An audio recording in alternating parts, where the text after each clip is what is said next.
Alberto Silva entrevista a los protagonistas de nuestro tiempo. Puntos de vista. Radiografías de nuestra gente. Hoy compartimos el punto de vista de...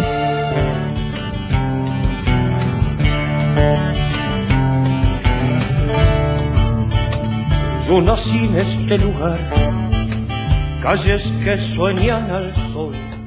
Hugo Trova, cantautor uruguayo, trovador montevideano, desde fines de los años 60 se integró a las corrientes de la música popular uruguaya y a principios de los 70 participa de varios grupos de rock y pop, actuando en varias oportunidades en los programas televisivos de aquel entonces como Discodromo Show o Musicación, entre otros. Radicado en la República Argentina, retornó al país en el año 1978 y participó activamente en el movimiento del canto popular uruguayo. Desde el año 2003 a la fecha realiza anualmente giras por Italia, compartiendo escenarios con diversos artistas del medio europeo, especialmente italianos, con los que se cuentan el importante cantautor piamontés Gian Maria Testa y el cantautor y poeta boloñés Claudio Loli, entre otros.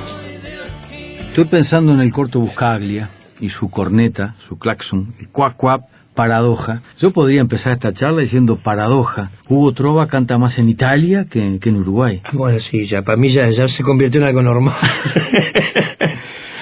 Se convirtió en algo normal. ¿Cómo surgió esto? ¿Y cómo surgió? Surgió muy de a poco, no es que surgió de la noche a la mañana. Uh-huh. Surgió en el 2002 que me fundí con una empresa de construcción y me fui para Italia. Como origen italiano me fui para Italia y tuve la suerte que al mes de estar allá, en vez de estar poniendo ladrillo, estaba cantando. Y de ahí empecé, son una cantidad de cosas. La que se mata de la risa a ver si me toma el pelo es la mujer de Gian Maria Testa, que me dice, pero tu vida es todo por casualidad. Porque por casualidad yo fui a tocar a un festival en Cagliari, por casualidad. Ahí conocí un cantautor que me invitó, Sardo, que me invitó a hacer una gira por Cerdeña. Uh-huh. En la gira en Cerdeña conocí al organizador de la fiesta de la música en Italia, y fui a tocar a la fiesta de la música en Italia, y conocí un productor de Alessandria, y me mudé para Alessandria, y todo así. Todo ha sido por casualidad. Y ya quedó como que una vez por año estás un tiempo en Italia. Sí, ahora bueno, por el tema de trabajo acá, estos últimos 5 años me he ido un mes y medio, a la vez que me he ido más. Cuando yo me volví de Italia, en realidad me pasaba medio año allá y medio año acá prácticamente. Y ahora bueno, estos últimos años he tenido que apretar la agenda. Sí, el año pasado medio que casi me matan, porque el año pasado hice 17 conciertos en un mes. ¿Cómo es? Viajando, aparte, claro. Hice un concierto en Viena también. ¿Sos tú solo con la guitarra? ¿Armás una orquesta? ¿Armás un soporte? Depende lo que haga. El año pasado, por ejemplo, hice una cantidad de actuaciones yo solo. Hicimos algunas actuaciones hicimos 3 conciertos con Gian Maria Testa, que hicimos un concierto en Trento que éramos él y yo nomás sin músicos, pero los otros 2 conciertos se hicieron con los músicos de Gian Maria Testa, que son unos monstruos. Uh-huh. Aprenden los temas en 2 minutos, son unos fenómenos. Contame en 2 palabras quién es Gian Maria Testa, que no todos tienen por qué saber. Gian Maria Testa en este momento es uno de los cantautores más importantes que tiene Italia activo. Viene de la raíz de Brassens, de la raíz de los cantautores franceses, ¿no? La chanson francesa. Uh-huh. Tiene algo que ver también con buena influencia, como que tienen la mayoría de los cantautores, sobre todo cantautores políticos en Italia, de Fabrizio De André, que es el mayor cantautor en la historia de Italia. Él es piemontés, él es de la ciudad de Cuneo, ahora vive en Alba. Y bueno, y también mi historia con Gian Maria Testa fue también casi como por casualidad, porque yo había publicado 2 canciones de él que yo había traducido al español y las publiqué en un blog que yo tenía. Publiqué las versiones, sí, que aparte eran versiones caseras grabadas en mi casa con la computadora, ese tipo de cosas, y las puse como cosas de entre casa. Y al otro día me apareció un mensaje en el blog, en mi blog me apareció un mensaje que decía: hola, soy Gian Maria Testa, de autor de canciones, me gustaría que cuando estés en Italia me pasaras a ver, que me gustaría conocerte, me gusta lo que haces, y pim pum pum. Y ahí empezamos una amistad que ya a esta altura tiene 6 años prácticamente. ¿Y quién coordina tus toques, tus recitales? Depende de la región. ¿Lo armas tú? No, depende de la región. En Piemonte tengo una gente que me arma cosas, y después en Trento tengo otra gente que me arma cosas. Depende de donde vaya, yo tengo gente que me arma. Trabajo a veces también con la productora de Jean María Testa, que es Forivía Producciones, que arma algún concierto. Cuando hacemos conciertos juntos, los arma la productora de él. Y cuando vas a un medio, a una radio, por ejemplo, ¿cómo qué te presentan? Como cantautor uruguayo. Sí. Además, yo prácticamente mi repertorio es el 90% en español. Que yo arranqué al revés. Yo arranqué haciendo un 90% en italiano porque dije, bueno, ¿y acá qué voy a cantar en español? Hasta que un cantautor italiano me dice, ¿por qué? Dice, cantás bárbaro en italiano, sos un italiano más. Dice, pero ¿y por qué tus canciones las traducís? ¿Por qué no las cantás en español? Dice, los franceses vienen y cantan en francés. Los ingleses cantan en inglés. ¿Por qué vos tenés que cantar ¿por qué vos no cantás en español? Cantar en español si es tu lengua natural. Y ahí empecé a hacer cosas y me di cuenta que funcionaba. Y la verdad que funciona. Funciona. Además, en Italia hay mucha gente que estudia español. ¿Por qué? Porque es un idioma que atrae en general. Los italianos son muy atraídos por el español. Será un poco porque también es una lengua latina, ¿no? También depende un poco de la región. Vas al sur de Italia, no te olvides que el sur de Italia tuvo 400 años bajo dominación española, la corona de los Borbones, entonces ya tiene también un cierto pasado español. Uh-huh. Y en el sur de Italia hay mucha gente que estudia español. ¿Y qué público es el...? Uno de los curros de los uruguayos que viven en Italia es para sobrevivir es dar clases de español. Entonces, más que un curro, es un elemento super cuando tenés que sobrevivir, ¿viste? Claro. Das clases de español, porque aparte no es lo mismo el español...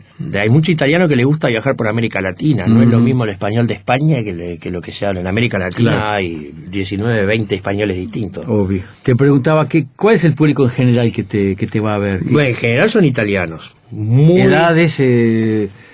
Profe, no, de todo. No, es variado. Estudiantes, trabajadores. Es variado. En general es variado, va desde gente joven hasta gente de mi edad. Uh-huh. Sí, en general es un tipo de público que escuchan determinada música. Claro.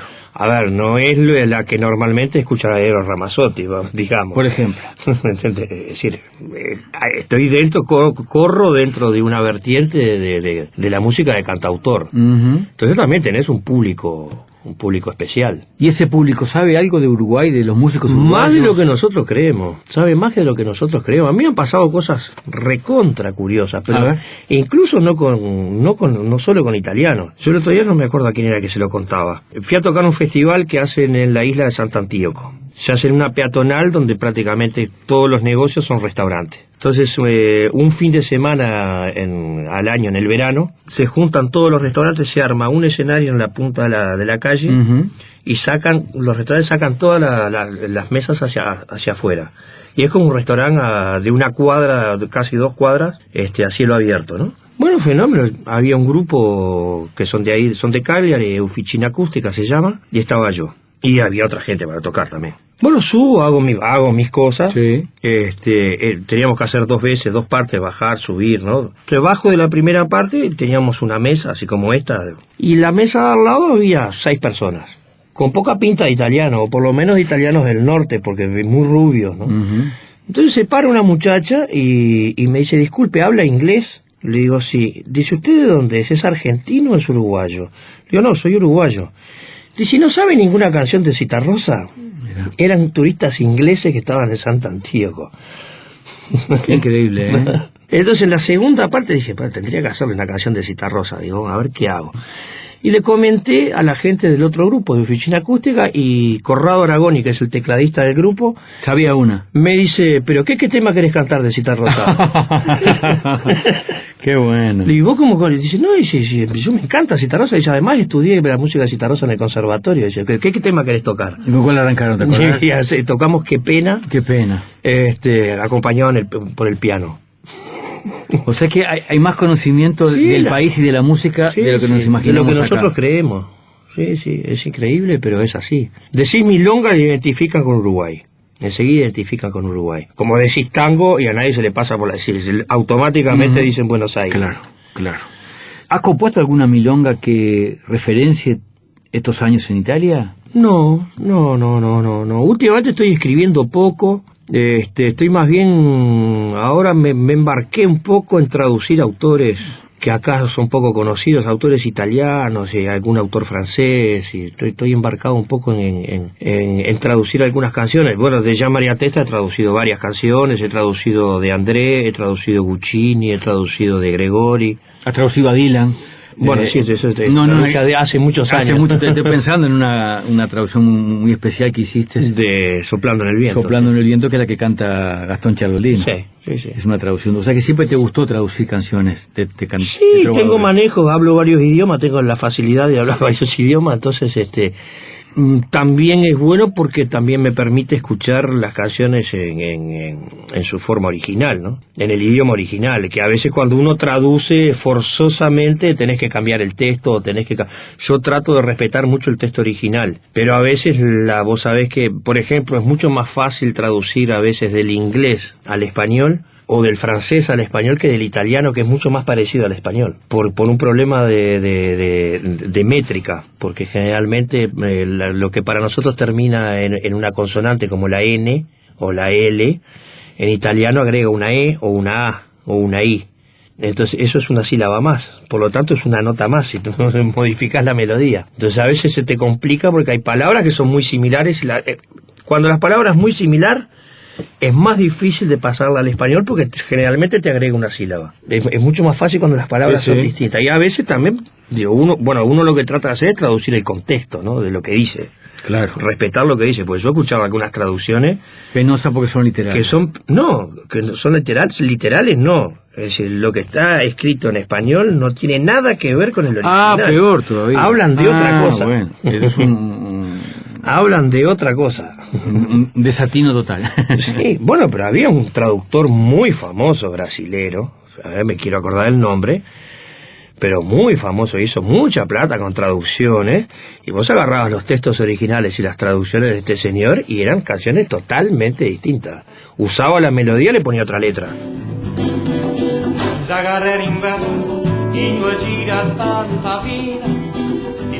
Estamos compartiendo en la mañana de hoy el punto de vista del cantautor uruguayo, del trovador Hugo Trova.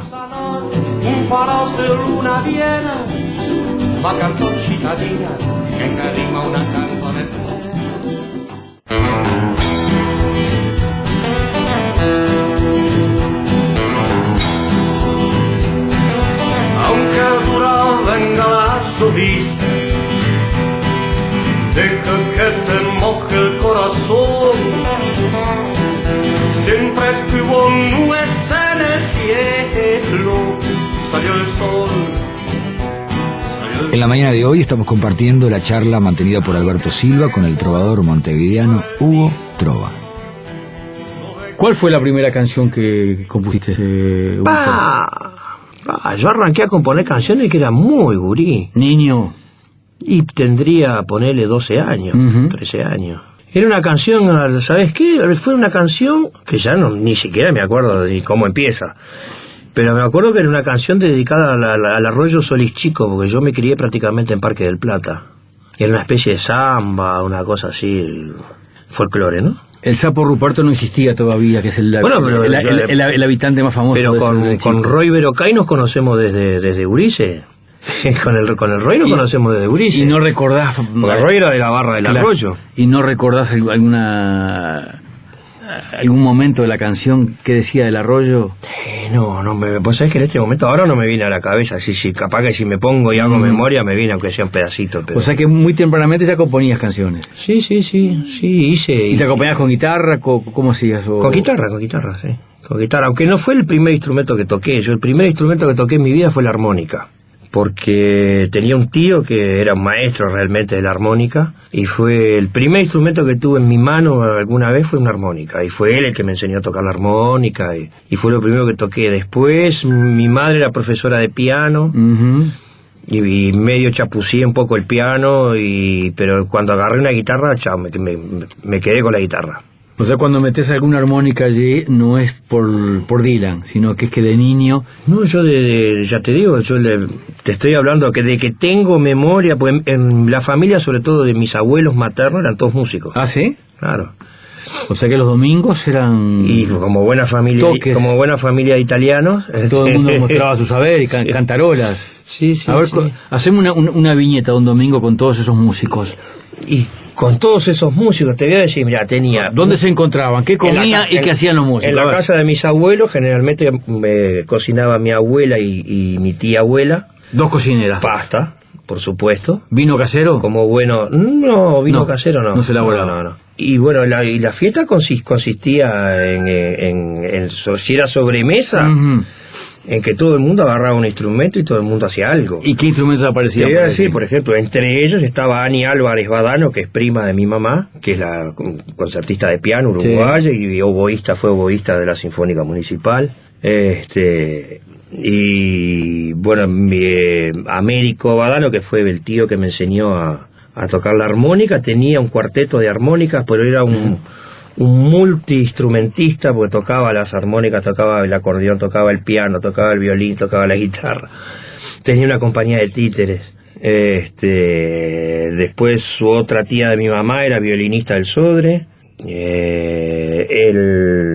El hijo era, que ahora vive en Salt Lake, en Estados Unidos, tocaba la traversa en la Sinfónica del Sodre. O sea que en mi casa... Estaba movidito. ese En mi domingo. casa estaba rodeado, yo o salía músico o salía pintor, porque mi abuelo era pintor.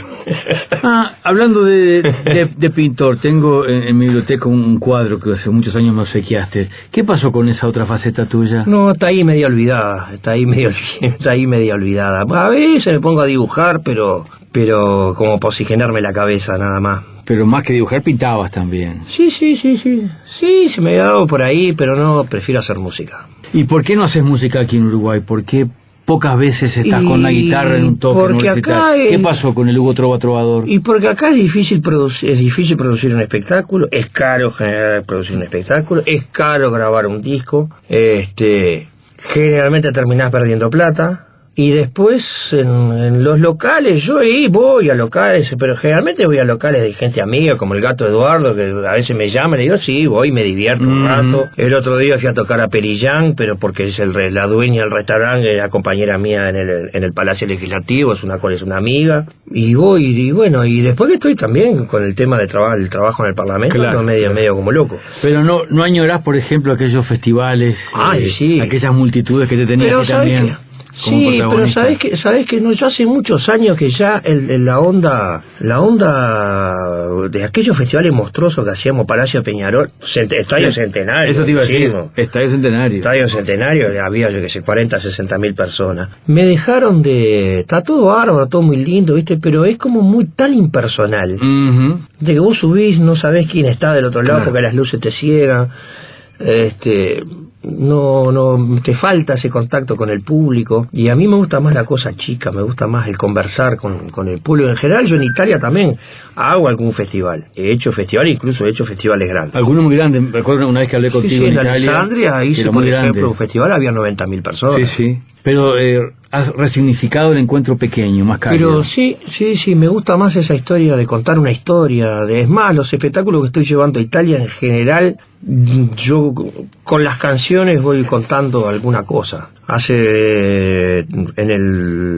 ¿Y llevarás historias? Sí, por ejemplo, en el 2013 era el año de aniversario de los golpes en América Latina. Ujú. Me junté con 2 artistas de teatro, y entonces hicimos un espectáculo sobre los golpes de Estado en América Latina. Ellos leyeron textos, había un actor que leía textos que era, digamos, la voz guía que iba haciendo el cuento de los golpes y el porqué, y haciendo toda la historia, ¿no?, de los golpes de Estado, y la cronología. La actriz, que es una actriz de Turín, Alessandra Terni, leía poesía de Benedetti, Galeano, Sepúlveda, poetas latinoamericanos traducidos al italiano, y yo hice canciones latinoamericanas de esa época. Ahí marchó Víctor Jara, marchó una cantidad de gente, Ujú. Relacionados con la época. ¿Y quién armó, por ejemplo, ese relato histórico? Pues es un relato histórico. ¿Quién le dio Lo fuimos continuidad? armando vía internet. ¿Entre cuántos?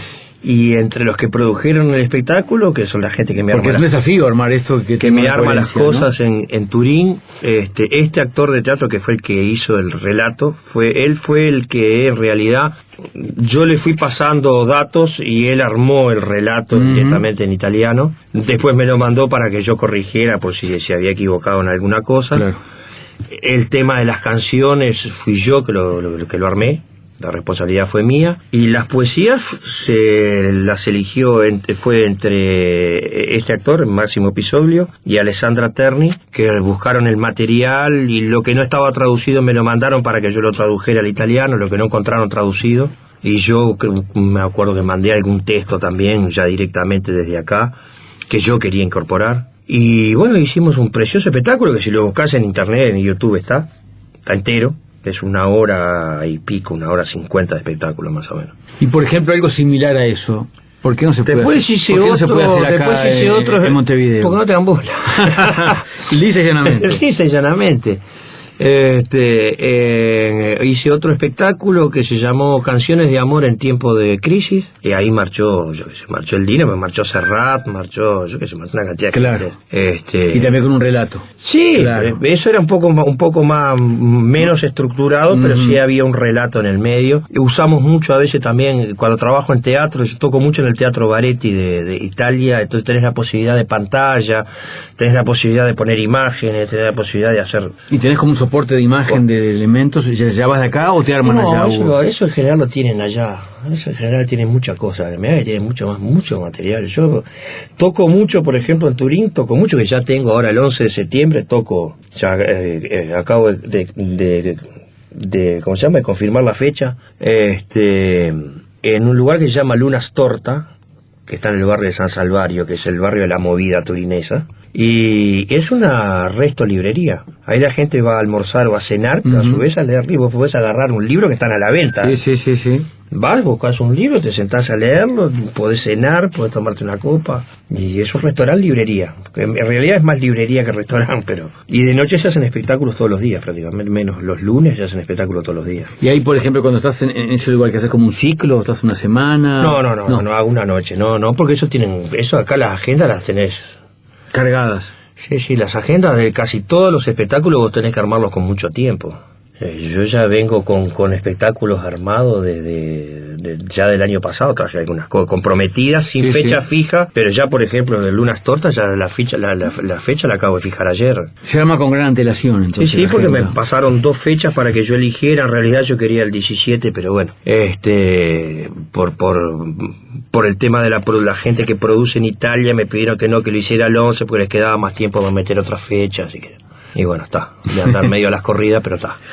Si te pido una canción que por algún motivo en particular te emocione, te traiga algún recuerdo en algún momento de tu vida, una canción de un autor, ¿cuál me dirías? ¿Cuál me elegirías? Yo sigo parado en los pedales, porque fue la canción que me cambió la cabeza, que fue Soplando en el Viento de Dylan. ¿Y por qué te cambió la cabeza?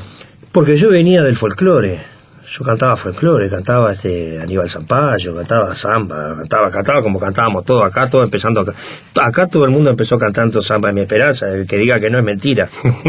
El que aprende guitarra aprende Samba de mi Esperanza, la primera canción que aprende. Y yo venía de tocar en un grupo que hacíamos folclore. Y bueno, y yo estaba muy metido con ese tema de folclore, hasta que es una cosa curiosa, porque el que me enseñó la canción Soplando en el Viento, que yo la escuché por primera vez, te estoy hablando del mediados del 60, yo estudiaba inglés, ¿no? Y vivía cerca de una iglesia de los mormones, que hacían de tarde, había 2-3 días en la semana, que eran charlas para practicar el inglés hablado. Entonces yo me iba ahí y me encontré con un elder de estos de los mormones que tocaba la guitarra, y entonces me empecé a interesar a ver qué era lo que hacía, y fue el que me enseñó, el que me pasó el texto, y me pasó, por primera vez escuché Soplando en el Viento, hablando del 60 y poquito. Y yo de ahí me hizo un clic, yo cambié, ahí hice un clic. Ahí empecé a escuchar otras cosas, me empecé a interesar por otras cosas, y después ya me pasé directamente al movimiento del rock uruguayo. Chao, ahí me crucé con el Gastón, con el Dino, y que otro del que tengo una cantidad de cosas, no tanto influencias de él, sino de lo que me enseñó a escuchar él, por ejemplo, música francesa, por ejemplo. How many roads must a man walk down before you call him a man? How many seas must the white dove sail before she sleeps in the sand. How many times must the can... Hemos compartido en la mañana de hoy el punto de vista, la charla mantenida por Alberto Silva con el trovador montevideano Hugo Trova. The answer, my friend,